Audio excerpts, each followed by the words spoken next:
Tu viens de commencer le no contact et forcément, tu te poses la question qui te bouffe la tête. Qu'est-ce qui se passe chez ton ex, là, maintenant? Est-ce que ton absence lui fait quelque chose? Est-ce qu'il commence à regretter? Ou est-ce qu'il profite tranquillement de sa vie pendant que toi, tu comptes les heures depuis son dernier message? On va parler des 7 phases que ton ex peut traverser après la rupture. Et reste bien jusqu'à la 7e, parce que c'est souvent à ce moment-là que le fameux message arrive. Mais attention, recevoir un salut ça va, ce n'est pas encore récupérer ton couple. Non, calme-toi. On va justement remettre un peu d'ordre dans tout ça. Avant de commencer, soyons honnêtes. Personne ne peut entrer dans la tête de ton ex. Même pas cette vidéo. Ces 7 phases ne sont pas des rendez-vous programmés dans son agenda. Il peut en sauter une, rester bloqué longtemps dans une autre, revenir en arrière ou ne jamais te recontacter. Ça dépend de votre histoire, de la raison de la rupture, de ce qui s'est passé entre vous et de sa manière à lui de gérer ses émotions. Donc arrête de chercher une formule magique du style « au bout de 21 jours, il va forcément regretter ». Ça n'existe pas. L'idée, c'est simplement de t'aider à comprendre une chose. Son silence ne raconte pas forcément toute l'histoire. La première phase, c'est le soulagement. Oui, je sais, ce n'est probablement pas ce que tu avais envie d'entendre. Mais la personne qui quitte commence souvent la rupture bien avant de l'annoncer. Pendant plusieurs jours, parfois plusieurs semaines, ton ex a hésité. Il a imaginé la discussion. Il a préparé ses phrases. Il s'est demandé comment tu allais réagir. Alors quand tout est enfin dit, la pression redescend. Il respire. Ça ne veut pas dire que toute votre relation était fausse. Ça veut juste dire qu'il n'a plus à porter sa décision en silence. Et si, à ce moment-là, tu lui envoies 15 messages pour le convaincre, ça, c'est une mauvaise idée. Tu risques de lui donner encore plus l'impression qu'il devait partir pour avoir de l'air. Toi et ton ex, vous n'avez probablement pas commencé la rupture le même jour. Toi, tu l'as prise en pleine figure au moment où il te l'a annoncé. Pour toi, le choc commence là. Lui, en revanche, avait peut-être déjà commencé à partir dans sa tête. Il avait déjà douté, réfléchi, imaginé sa vie sans toi. Voilà pourquoi, au début, tu peux avoir l'impression que tout va très bien pour lui pendant que toi, tu galères juste à finir ta journée. Mais les deux horloges ne tournent pas au même rythme. Quand toi, tu commences enfin à reprendre un peu pied, lui peut commencer à sentir ton absence pour de vrai. C'est déstabilisant, oui. Mais n'en fais pas déjà la preuve qu'il va revenir. Ce serait beaucoup trop simple. Ensuite arrive l'élan de liberté. Ton ex recommence à sortir. Il remplit ses week-ends, revoit ses amis, publie plus de stories et peut même se remettre à flirter. Et toi, évidemment, tu regardes une photo où il sourit dans un bar et tu conclus qu'il n'a jamais été aussi heureux. Arrête. Une story de 8 secondes n'est pas un documentaire sur son état intérieur. Peut-être qu'il profite vraiment. Peut-être aussi qu'il remplit chaque minute pour éviter de penser. Tu n'en sais rien. Alors ne transforme pas son compte Instagram en électrocardiogramme de ses sentiments. Tu vas juste te faire du mal avec des images qui ne racontent qu'une minuscule partie de sa vie. Puis les sorties deviennent un peu moins nouvelles. Les distractions fonctionnent moins bien. Et là, ton absence commence à prendre de la place. Il n'y a plus ton message du matin. Plus ton prénom qui apparaît quand il veut raconter un détail complètement inutile. Plus vos petites habitudes, vos blagues, vos dimanches ensemble. Au début, il pouvait encore profiter de l'énergie de la rupture. Maintenant, il rencontre la réalité. Tu n'es plus là comme avant. Mais pour que ton absence existe, il faut justement que tu sois absente. Si tu continues à répondre immédiatement, à prendre de ses nouvelles et à rester disponible au moindre signe, il ne ressent pas vraiment ce qu'il a perdu. Il garde juste ton attention sans avoir à assumer la relation. Après le manque, il peut y avoir de la colère.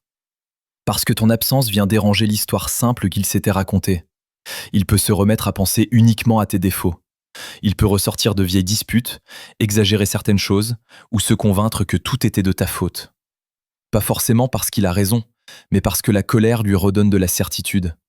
C'est plus facile d'être énervé que d'admettre qu'une personne te manque. Et toi, tu vas peut-être vouloir répondre point par point, lui prouver qu'il déforme tout. Très mauvaise idée.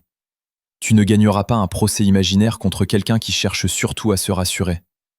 Si tu replonges dans la dispute, tu vas juste remettre du carburant dans un incendie qui commençait enfin à s'éteindre. Quand la colère retombe, la culpabilité peut arriver. Ton ex repense à ta réaction, à certains mots qu'il a prononcés, à la manière dont il est parti. Il peut commencer à se demander s'il n'a pas été trop dur ou s'il n'a pas foutu en l'air quelque chose d'important. Mais attention à ne pas confondre culpabilité et véritable envie de reconstruire. Ton ex peut t'envoyer un message simplement pour vérifier que tu ne le détestes pas. Tu lui réponds que tout va bien, tu le rassures, tu lui enlèves le poids qu'il avait sur la conscience, et ensuite, plus rien. Il repart soulagé pendant que toi, tu recommences à attendre. Donc oui, sa culpabilité peut rouvrir le dialogue. Mais ce qui compte, c'est ce qu'il fait après, pas juste le fait qu'il se sente mal pendant une soirée. Ensuite, viennent le doute et la nostalgie. Avec le temps, les grosses disputes deviennent moins nettes. En revanche, les bons souvenirs remontent facilement. Ton ex repense à une blague que personne d'autre ne comprend, à une chanson, à une soirée banale qui lui semblait sans importance à l'époque. Il peut rencontrer quelqu'un et comparer cette personne à toi. Pas forcément volontairement. Ça lui vient, c'est tout. Et là, il commence peut-être à se demander « Est-ce que j'ai vraiment pris la bonne décision ?» Le doute peut être sincère, mais la nostalgie est aussi très douée pour faire un joli montage du passé, en coupant toutes les scènes compliquées. Regretter vos bons moments ne règle pas automatiquement ce qui a cassé votre relation. Le manque rapproche parfois. Il ne répare rien tout seul. La 7e phase, c'est la curiosité. Ton ex ne sait plus exactement où tu en es. Il ne sait pas si tu l'attends encore, si tu es passé à autre chose, ou si quelqu'un de nouveau est entré dans ta vie. Alors il regarde, peut-être discrètement. Il demande de tes nouvelles à quelqu'un, il revient voir tes stories. Ou il t'envoie le message le plus banal de l'histoire. « Salut, j'espère que tu vas bien. » Et là, ton cœur part en sprint. Tu vois 3 mots sur ton écran et tu commences déjà à imaginer votre réconciliation, vos prochaines vacances et presque la couleur des murs de votre futur appartement. Non, calme-toi. Pour l'instant, c'est juste un message. Il peut être curieux, seul, nostalgique ou réellement prêt à parler. Tu le sauras grâce à la suite, pas grâce à ton imagination. Évidemment, cette séquence dépend de ce que tu as vécu. Si ton ex se sentait étouffé dans la relation, son soulagement peut durer longtemps. S'il y a eu tromperie, manipulation, violence ou peur, le no-contact n'est pas une technique pour recréer du désir. Il sert d'abord à te protéger. S'il y a des enfants, un logement ou des affaires à gérer, tu ne peux peut-être pas couper tout échange. Dans ce cas, tu gardes un contact pratique, court et clair. Tu ne profites pas d'une histoire de facture pour relancer une discussion sur votre couple à minuit. Et si tu as toi-même provoqué une grosse partie de la rupture, disparaître en espérant qu'il panique ne remplace pas de vraies excuses. Le silence ne fait pas disparaître tes responsabilités. Le plus dur, ce n'est pas de comprendre les phases de ton ex. Le plus dur, c'est le soir où tu vas vouloir lui envoyer un message juste pour calmer ce vide pendant 5 minutes. Ou le moment où tu vas ouvrir son profil, par hasard, pour la 6e fois de la journée. Oui, bien sûr, complètement par hasard. Perso, je te recommande de télécharger No-Contact AI. Quand tu sens que tu vas craquer, tu ouvres l'app, tu regardes depuis combien de jours tu tiens, et tu te rappelles tout ce que tu as déjà dû supporter pour arriver jusque-là.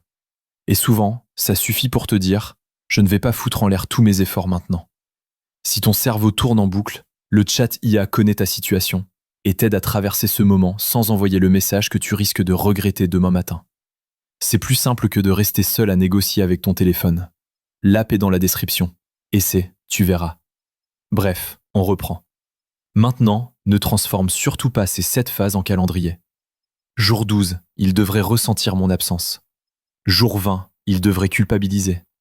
Jour 30, il devrait revenir. Non, ton ex n'est pas une livraison avec un suivi en temps réel. Si tu passes tes journées à chercher dans quelle phase il se trouve, tu n'es pas vraiment en no-contact. Ton téléphone est silencieux, d'accord, mais toute ton attention est encore chez lui. Pas de faux compte pour regarder ses stories. Pas d'interrogatoire auprès de ses amis. Pas de publication calculée pour le rendre jaloux. Chaque fois que tu cherches une preuve, tu lui redonnes une place énorme dans ta journée. Ton progrès ne se mesure pas au nombre de signes que tu crois voir chez lui. Il se mesure à tout ce que tu recommences enfin à vivre sans attendre sa réaction. Si ton ex revient, ne réponds pas immédiatement avec l'adrénaline au plafond. Pose ton téléphone, respire un peu. Puis lis ce qu'il a réellement écrit. pas le roman que ton cerveau est déjà en train de construire autour. Est-ce qu'il règle quelque chose de pratique? Est-ce qu'il vérifie simplement que tu es encore disponible? Est-ce qu'il présente de vraies excuses? Est-ce qu'il demande clairement à te parler? Tu peux attendre d'être calme avant de répondre.